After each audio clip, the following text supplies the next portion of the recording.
कोई ऐसा इंसान है जो तुम्हें ऐसी गलती में धकेलने की कोशिश कर रहा है जो तुमने की भी नहीं, और इसी वजह से हाल ही में तुम्हें एक अजीब भारीपन, बेचैनी और बिना कारण डर महसूस हो रहा था। ऐसा लगता था जैसे कुछ पर्दे के पीछे चल रहा है, पर तुम समझ नहीं पा रहे थे। यह संकेत तुम्हारी कल्पना नहीं थे। यह वही पल है जब ऊपर से तुम्हें चेतावनी भेजी जा रही है। और अगर तुम महादेव पर विश्वास रखते हो तो इस संदेश को आखिर तक सुनना जरूरी है। देवों का लोक तुम्हें बहुत करीब से देख रहा है। सत्य अभी अदृश्य रूप में तुम्हारी ओर बढ़ रहा है। जब भी तुमने अपना दिल साफ रखा और दूसरों के झूठ वो कलंकों ते क्रोध के सामने चुप रहे, उन सभी क्षणों को ईश्वर ने दर्ज किया है। तुमने कई बार ऐसे लोगों को माफ किया जिन्होंने तुम्हें गलत ठहराया, तुम्हारे बारे में बातें बनाई या तुम्हें उकसाया। उस समय तुम्हें लगा कि कोई तुम्हें समझ नहीं रहा, लेकिन स्वर्ग ने सब देखा है। अब वही अदृश्य शक्ति तुम्हारी रक्षा के लिए सक्रिय हो चुकी है। देवदूत की आवाज अभी तुम्हारी आत्मा को छू रही है, मजबूत, शांत और दिव्य अधिकार से भरी। वो कह रहे हैं कि यह संदेश हल्के में मत लेना, क्योंकि कोई व्यक्ति परिस्थिति को मोड़कर तुम्हें दोषी साबित करने की कोशिश कर रहा है। उसने सोचा कि वह अपनी चालाकी छिपा लेगा, लेकिन ईश्वर के सामने कुछ भी छिपा नहीं रहता। तुम्हारे आसपास एक बड़ी आध्यात्मिक हलचल पिछले कुछ दिनों से चल रही थी। अचानक उठने वाली बेचैनी, बिना वजह तनाव या मन का भारी हो जाना। यह सब इसलिए हुआ क्योंकि तुम्हारी आत्मा पहले ही खतरे को महसूस कर चुकी थी। तुम जितना सोचते हो उससे कहीं ज्यादा संवेदनशील और जागृत आत्मा रखते हो। तुम्हारा दिल वो सुन लेता है जिसे दिमाग बाद में समझता है। पुलिस या अधिकारी जो तुम्हारे पास आने वाले हैं, वे तुम्हें नुकसान पहुंचाने नहीं आ रहे। वे इसलिए आ रहे हैं क्योंकि किसी और ने झूठा कहानी गढ़कर तुम्हारा नाम उसमें जोड़ दिया। लेकिन ईश्वर पहले से ही उनके मार्ग में है, उनके विचारों में शांति डाल रहे हैं और उनके भीतर यह समझ पैदा कर रहे हैं कि असली गड़बड़ी कहां है। जब तक वे तुम्हारे दरवाजे तक पहुंचेंगे, तुम्हारी मासूमियत उनके सामने साफ हो चुकी होगी। जिसने तुम्हें फंसाने की कोशिश की, उसके झूठ अब उसी पर लौट रहे हैं। उसने जो शब्द बोले, जो योजना बनाई, वह सब उसके खिलाफ साक्ष्य बन रहे हैं। तुम्हारे खिलाफ उठाए गए हर कदम ईश्वर उल्टा मोड़ रहे हैं। देवदूत तुम्हारे आसपास एक अदृश्य कवच की तरह खड़े हैं, तुम्हारे मन, घर, भावनाओं और भविष्य को ढकते हुए। तुम्हें बस एक बात याद रखनी है कि डर को अंदर मत आने देना, चिंता को पकड़ने मत देना। सत्य तुम्हारे लिए आगे बढ़ चुका है और हर धोखा धीरे धीरे उजागर हो रहा है। तुम्हारे खिलाफ जो भी कहानी बनाई गई थी वह टूट रही है। अधिकारी इंसानी राय से नहीं, दिव्य समय से मार्गदर्शन पा रहे हैं। महादेव कहते हैं कि वह हर गलत आरोप और तुम्हारे बीच ढाल बनकर खड़े रहेंगे। तुमने बहुत समय तक अकेले लड़ाइयां लड़ी हैं, वो लड़ाइयां जिनके घाव सिर्फ तुम्हें महसूस हुए हैं। लोग सिर्फ तुम्हारी मुस्कान देखते हैं, पर वह नहीं जानते कि तुमने दिल में कितना बोझ उठाया है। तुम्हें इसलिए निशाना बनाया गया क्योंकि तुम्हारे भीतर का प्रकाश बहुत तीव्र है और अंधेरे में रहने वालों को वह चुभता है। लेकिन इस बार तुम्हें गिराने की कोशिश करने वालों को जवाब तुम नहीं दोगे, देवलोक देगा। इस बार तुम्हारा बचाव खुले रूप में होगा। तुम्हारा नाम सुरक्षित है, तुम्हारी राह सुरक्षित है, और वह हर योजना जो तुम्हारे खिलाफ बनाई गई थी अब खुद ही नष्ट हो रही है। तुम्हें बस शांत रहना है। जो हो रहा है वह तुम्हारे पक्ष में हो रहा है। ईश्वर स्वयं तुम्हारी तरफ से बोल रहे हैं। कोई भी सांसारिक चाल उस सुरक्षा को पार नहीं कर सकती जो ऊपर से तुम्हारे लिए तय की गई है। तुम्हारा रास्ता सुरक्षित है, तुम्हारा घर सुरक्षित है, तुम्हारी शांति, तुम्हारा सम्मान, तुम्हारा भविष्य सब दिव्य सुरक्षा में है। स्वर्गीय शक्तियां तुम्हारे लिए उन लड़ाइयों को लड़ रही हैं जिन्हें तुम देख भी नहीं सकते।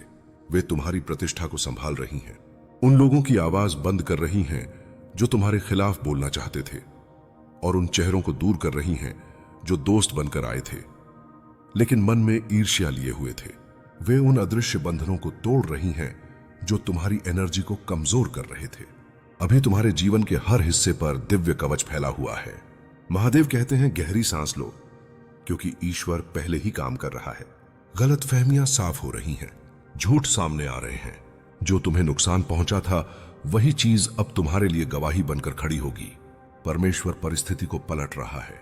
जो चीज तुम्हें गिराने के लिए बनाई गई थी वही अब तुम्हें ऊंचा उठाने वाली है। तुम्हें कोई चोट नहीं पहुंचेगी, तुम्हें छीना नहीं जाएगा, तुम्हें उस बात की सजा नहीं मिलेगी जिसकी तुमने कभी कल्पना भी नहीं की।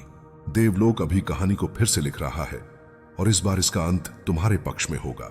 कभी कभी ईश्वर कुछ स्थितियों को तुम्हारे दरवाजे तक आने देता है तुम्हें तोड़ने के लिए नहीं, बल्कि दुनिया को यह दिखाने कि वह तुम्हारे संरक्षण में है। वह तुम्हारी परीक्षा इसलिए नहीं लेता कि तुम टूट जाओ, बल्कि इसलिए ताकि वह स्वयं यह दिखा सके कि वह तुम्हारे लिए कैसे खड़ा होता है। कुछ तूफान इसलिए आते हैं ताकि वह उन्हें शांत कर सके और तुम्हें दिखा सके कि तुम अकेले नहीं थे। यह कठिन समय कोई सजा नहीं है, यह दया पुनर्व्यवस्था है। परमेश्वर तुम्हारे जीवन से गलत लोगों को हटा रहा है, गुप्त इरादों को उजागर कर रहा है और एक ऐसी राह बना रहा है जहां कोई भी तुम्हारे नाम को दागदार करने की हिम्मत नहीं करेगा। तुम गलत समझे जाने के मौसम से निकल रहे हो। अब तुम उस समय में प्रवेश कर रहे हो जहां तुम्हारी सच्चाई सूरज की तरह चमक कर सामने आएगी। जल्द ही तुम समझ जाओगे कि यह सब क्यों हुआ। परमेश्वर तुम्हें ऐसे स्थान पर ले जाएगा जहां तुम्हारे विरोधियों को भी मानना पड़ेगा कि किसी दिव्य शक्ति ने तुम्हारी रक्षा की है। वे सोचेंगे कि तुम इतने जालों से कैसे बच निकले। वे हैरान होंगे कि झूठे आरोप कैसे हवा की तरह गायब हो गए। उन्हें समझ नहीं आएगा कि हर तूफान और तुम्हारे बीच स्वयं ईश्वर खड़ा था।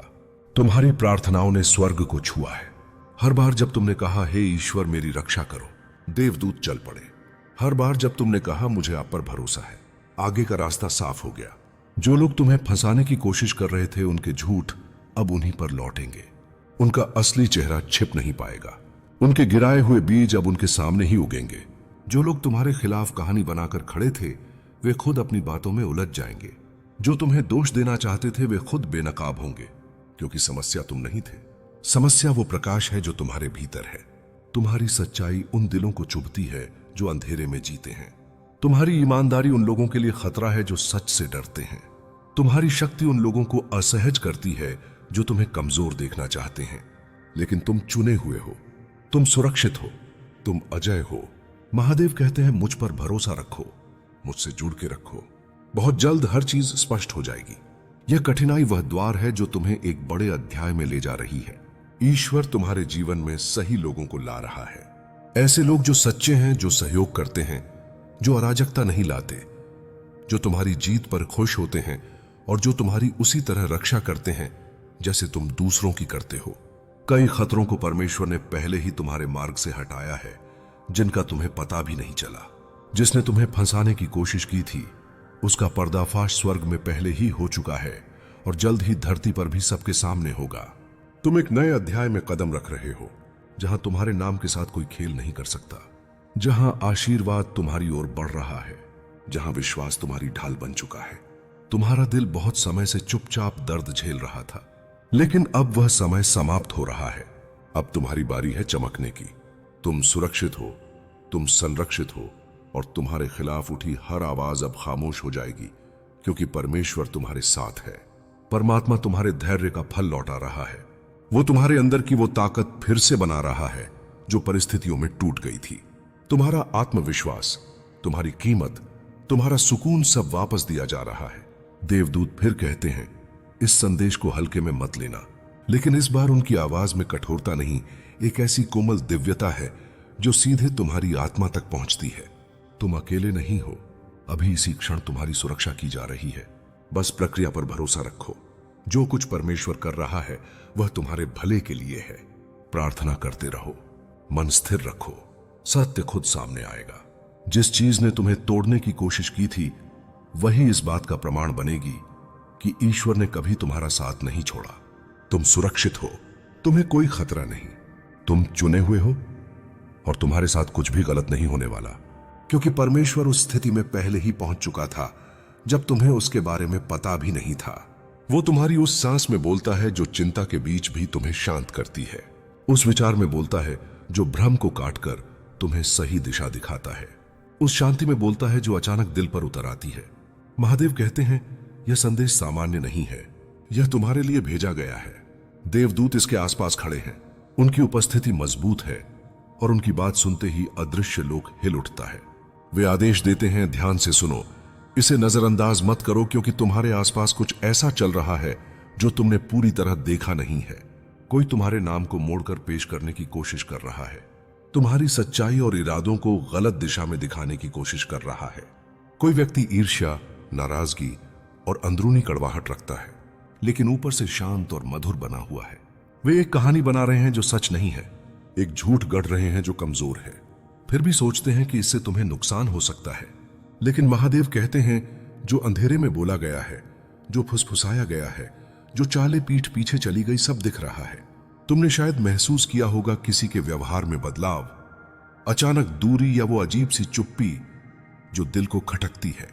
तुम्हें लगा कि कुछ ठीक नहीं है, और यह तुम्हारा वहम नहीं था, यह ईश्वर का संकेत था। एक हल्की सी चुप चेतावनी तुम्हें पहले से तैयार करने के लिए। अब स्थिति उस स्तर पर पहुंच गई है जहां स्वर्ग को सीधे हस्तक्षेप करना पड़ रहा है। देवदूत कहते हैं, कोई तुम्हें ऐसी परिस्थिति में धकेलना चाहता है जहां आरोप लगे, जांच हो और तुम पर शक किया जाए, जबकि तुमने कुछ किया ही नहीं। यह तुम्हारी गलती नहीं, यह किसी और की ईर्ष्या है, किसी और की असुरक्षा है, किसी और का तुम्हारी तरक्की से भय है। लेकिन महादेव आश्वासन देते हैं, भले ही स्थिति कितनी भी करीब क्यों ना आ जाए, तुम्हारे साथ कुछ भी बुरा नहीं होगा। तुम सुरक्षित हो, हर दिशा से सुरक्षित हो। स्वर्ग तुम्हारे खिलाफ बोले गए शब्दों से पहले उस जगह पहुंच चुका है। सत्य एक ऐसी दीवार बनकर खड़ा रहेगा जिसे कोई नहीं हिला सकता। झूठ अपने ही वजन से गिर जाएगा। जो तुम्हें फंसाने निकला है उसी पर पर्दा उठेगा। महादेव कहते हैं, डरने की जरूरत नहीं, परिणाम पहले ही तय हो चुके हैं। तुम अकेले नहीं हो, तुम असुरक्षित नहीं हो, क्योंकि जब मन में भय उमड़ता है तब भीड़ बाहर नहीं भीतर इकट्ठी होती है, और वही भीड़ तुम्हारी शांति को घेर लेती है। इसलिए पहले अपने चित्त को स्थिर करो, क्योंकि जो बाहर अशांति दिखती है वह अक्सर भीतर के विकारों की प्रतिछाया होती है, और जो तुम्हें घबराहट में डालती है वह तुम्हारी ही सोच की परछाई बनकर सामने आती है।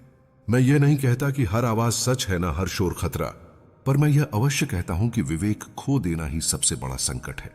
इसलिए सावधान रहो अपने शब्दों, अपने क्रोध और अपने निर्णयों से, क्योंकि उतावलेपन में उठाया गया एक कदम तुम्हें उस दिशा में ले जा सकता है जहां पछतावा खड़ा हो, और धैर्य से लिया गया एक श्वास तुम्हें सुरक्षित किनारे पर पहुंचा सकता है। जब तुम्हें लगता है कि लोग इकट्ठा हो रहे हैं, तो याद रखो कि भीड़ पहले विचारों में बनती है, और विचारों की भीड़ को शांति से हटाया जा सकता है, सत्य से, संयम से और मौन की शक्ति से। इसीलिए मैं तुम्हें भय नहीं स्पष्टता देता हूं, और स्पष्टता कहती है अपने आचरण को निर्मल रखो, अपने शब्दों को मधुर रखो और अपने मन को शांत रखो। जो तुम्हें डराता है वही तुम्हारी परीक्षा है, और परीक्षा का उत्तर क्रोध नहीं करुणा है, आरोप नहीं आत्मावलोकन है, और हड़बड़ी नहीं संतुलन है। क्योंकि जिस क्षण तुम संतुलित रहते हो उसी क्षण कोई भी नकारात्मक योजना तुम्हें छू नहीं सकती, चाहे वह बाहर हो या भीतर। मैं तुम्हें यह भी स्मरण कराता हूं कि संसार में हर संघर्ष का समाधान टकराव नहीं होता। कई बार समाधान पीछे हटकर देखने में होता है, ताकि सत्य साफ दिखे, और जब सत्य दिखता है तो भ्रम स्वयं टूट जाता है। इसलिए अपने घर को नहीं, अपने हृदय को पहले सुरक्षित करो। वहां प्रकाश जलाओ, वहां शांति बैठाओ और वहां विश्वास को स्थान दो। यदि तुम्हें लगता है कि शोर बढ़ रहा है, तो तुम अपने भीतर की आवाज को और स्पष्ट करो, क्योंकि भीतर की स्पष्टता बाहर के शोर को छोटा कर देती है, और जो व्यक्ति भीतर से स्थिर होता है उसके आसपास का वातावरण भी धीरे धीरे शांत होने लगता है। यही मेरा वचन है, यही मेरा मार्गदर्शन है। मैं वही हूं, महादेव, और अब मैं तुम्हें और गहराई से समझा रहा हूं। इसलिए मन को स्थिर रखो और शब्दों के बीच छिपे भाव को सुनो, क्योंकि यह संदेश डर फैलाने के लिए नहीं, बल्कि तुम्हें भीतर से ऐग बनाने के लिए है। तिथली रहें, सुनो, जब जीवन में अचानक हलचल बढ़ती है, जब लगता है कि लोग तुम्हें घेर रहे हैं, तब वास्तव में प्रकृति तुम्हें चेतावनी नहीं, तैयारी का अवसर देती है। क्योंकि जो व्यक्ति पहले से सजग होता है उसके लिए कोई भी परिस्थिति विनाश नहीं बनती, बल्कि वही परिस्थिति उसे और मजबूत बना देती है। तुम्हें यह समझना होगा कि हर हलचल शत्रुता नहीं होती। कई बार वह तुम्हारी परीक्षा होती है कि तुम सत्य पर टिके रहते हो या भय के आगे झुक जाते हो। और याद रखो, जो भय के आगे झुक गया वह स्वयं ही अपनी शक्ति को कम कर लेता है। इसलिए अपने भीतर के डर को पहचानो, पर उसे अपना स्वामी मत बनने दो। मैं देख रहा हूं कि तुम्हारा मन बार बार संभावनाओं से भर रहा है। क्या होगा, कौन आएगा, लोग क्या कहेंगे? लेकिन मैं तुम्हें बता दूं, जो व्यक्ति अपने कर्म में शुद्ध होता है उसे भीड़ का डर नहीं होता, क्योंकि भीड़ शोर करती है, सत्य नहीं बदलती, और अंत में वही टिकता है जो शांत रहता है। यदि कभी ऐसा लगे कि परिस्थितियां तुम्हारे विरुद्ध जा रही हैं, तो तुरंत प्रतिक्रिया मत दो, क्योंकि तुरंत प्रतिक्रिया लेना उसी जाल में फंसना है जिसे परिस्थितियां तुम्हारे लिए बुन रही होती हैं। इसलिए एक क्षण रुकना सीखो, एक गहरी सांस लेना सीखो और उस क्षण में अपने विवेक को आगे आने दो। याद रखो, घर की रक्षा दीवारों से नहीं होती, घर की रक्षा उस ऊर्जा से होती है जो उसमें निवास करती है। यदि तुम्हारा मन शांत है, तुम्हारे शब्द संयमित हैं और तुम्हारा व्यवहार सत्य से जुड़ा है, तो कोई भी बाहरी अशांति तुम्हारे घर की शांति को स्थायी रूप से हिला नहीं सकती। मैं तुम्हें यह भी सिखाना चाहता हूं कि हर बात सबको समझाना आवश्यक नहीं होता। कई बार मौन सबसे बड़ा उत्तर होता है, और जो मौन में स्थिर रहता है वही अंततः सब कुछ स्पष्ट होते हुए देखता है, क्योंकि समय स्वयं सत्य का पक्ष लेता है। तुम्हें केवल समय के साथ धैर्य रखना होता है। इसलिए भय को अपने द्वार से लौटाओ, विश्वास को भीतर बैठाओ और यह जान लो कि मैं तुम्हारे साथ हूं, तुम्हारे विवेक में, तुम्हारी शांति में और तुम्हारे हर उस निर्णय में जो तुम संतुलन के साथ लेते हो। क्योंकि जब तुम सही होते हो, तब तुम्हें डराने वाली हर योजना स्वयं ही निष्फल हो जाती है। मैं फिर कहता हूं, महादेव तुम्हें डराने नहीं, जागृत करने आया हूं। इसलिए मन को शांत रखो और मेरी बात को हृदय में उतारो, क्योंकि जब बाहर की परिस्थितियां उलझती हैं, तब भीतर की स्पष्टता ही तुम्हारी ढाल बनती है, और वही ढाल तुम्हें हर अनचाही टकराहट से सुरक्षित रखती है। सुनो, जिस क्षण तुम्हें लगे कि लोग गलत अर्थ निकाल रहे हैं, उसी क्षण अपने आचरण को और सरल बना लो, अपने शब्दों को और सधे हुए रखो, क्योंकि सरलता वह दर्पण है जिसमें झूठ टिक नहीं पाता, और जो झूठ टिक नहीं पाता वह अधिक समय तक शोर भी नहीं कर सकता। यह मत भूलो कि हर उकसावा तुम्हें प्रतिक्रिया के लिए नहीं आता। कई उकसावे तुम्हारी सहनशीलता परखने आते हैं, और जो व्यक्ति सहनशीलता की परीक्षा में खरा उतरता है, उसके विरुद्ध रची गई हर नकारात्मक चाल स्वयं ही थक कर बैठ जाती है, क्योंकि उसे पोषण ही नहीं मिलता। यदि कभी ऐसा लगे कि बातें बढ़ सकती हैं, तो अपने मन में पहले ही यह संकल्प लो कि तुम किसी भी स्थिति में मर्यादा नहीं छोड़ोगे। तुम्हारी नींव सत्य पर टिकी है, इसलिए वह हिल नहीं सकती। तुम ये मत सोचो कि मैं ये सब बताकर तुम्हें भयभीत करना चाहता हूं। नहीं, मैं तुम्हें भीतर से निर्भीक बनाने आया हूं, क्योंकि जो मैं तेरे सामने रख रहा हूं वह केवल अवसर नहीं, बल्कि उत्तरदायित्व है। वह शक्ति है जिसे संभालने के लिए धैर्य चाहिए, स्थिरता चाहिए और वह विश्वास चाहिए जो तूने पीड़ा में तप कर अर्जित किया है। मेरे बच्चे, बहुत शीघ्र तू देखेगा कि परिस्थितियां स्वयं तुझे रास्ता देने लगेंगी। जिन बातों के लिए तूने वर्षों प्रतीक्षा की, वे बिना प्रयास के तुझ तक आएंगी, और जिन लोगों ने कभी तेरे मूल्य को नहीं पहचाना, वे तुझसे मार्गदर्शन मांगेंगे। पर उस समय अहंकार को स्थान मत देना, क्योंकि जो शिव की कृपा से उठता है उसे विनम्रता ही शोभा देती है। याद रख, यह ऊंचाई तुझे दूसरों से ऊपर खड़ा करने के लिए नहीं, बल्कि दूसरों को ऊपर उठाने के लिए दी जा रही है। अब तेरे जीवन में जो शांति आएगी वह बाहरी नहीं, बल्कि भीतर से उपजी होगी। वह शांति जो परिस्थितियों पर निर्भर नहीं होती, वह स्थिरता जो प्रशंसा या अपमान से विचलित नहीं होती, और वही अवस्था तुझे ऐक बनाएगी। क्योंकि जब मन शांत होता है तब निर्णय स्पष्ट होते हैं, कर्म शुद्ध होते हैं और मार्ग स्वतः खुलता है। और इसी अवस्था में मैं तुझसे कार्य कराऊंगा, क्योंकि शिव का कार्य वही कर सकता है जिसका अंतर्मन स्थिर और संकल्प अचल हो। मेरे प्रिय बच्चे, अब जिस शांति और स्पष्टता का अनुभव तू कर रहा है वह क्षणिक नहीं है, बल्कि उस स्थायी अवस्था की शुरुआत है जिसमें पहुंचकर मन बाहरी परिस्थितियों से संचालित होना छोड़ देता है। क्योंकि जब आत्मा अपने मूल स्वरूप को पहचान लेती है, तब भय, तुलना और अधीरता अपने आप विलीन होने लगते हैं, और यही वह बिंदु है जहां से तेरे जीवन की दिशा बदलती है। क्योंकि अब तू कर्म को परिणाम के लिए नहीं, बल्कि धर्म के लिए करेगा। तू आगे बढ़ेगा बिना बिना यह सोचे कि तुझे क्या मिलेगा, और यही निस्वार्थ भाव तुझे वह सब दिलाएगा जिसकी कल्पना भी तूने मौन में की थी। इसलिए अब किसी से अपनी गति की तुलना मत कर, किसी की स्वीकृति की प्रतीक्षा मत कर, क्योंकि जिस पथ पर मैं तुझे चला रहा हूं वहां अनुमोदन संसार नहीं, बल्कि स्वयं शिव प्रदान करते हैं। मेरे प्रिय बच्चे, अब जो परिवर्तन तेरे चारों ओर घटित होता दिखाई देगा वह अचानक नहीं, बल्कि उस आंतरिक यात्रा का प्रतिफल होगा जिसे तूने मौन में तय किया है। क्योंकि जब कोई आत्मा भीतर से परिपक्व होती है, तब संसार स्वयं उसके अनुरूप ढलने लगता है। परिस्थितियां विरोध करना छोड़ देती हैं और घटनाएं सहयोगी बन जाती हैं। इसलिए यदि तुझे लगे कि चीजें अपने आप सुलझ रही हैं, तो आश्चर्य मत करना। यह किसी चमत्कार का नहीं, बल्कि तेरी चेतना के विस्तार का संकेत है। और याद रख, यह अवस्था टिकाऊ है क्योंकि इसे पीड़ा ने गढ़ा है। इसे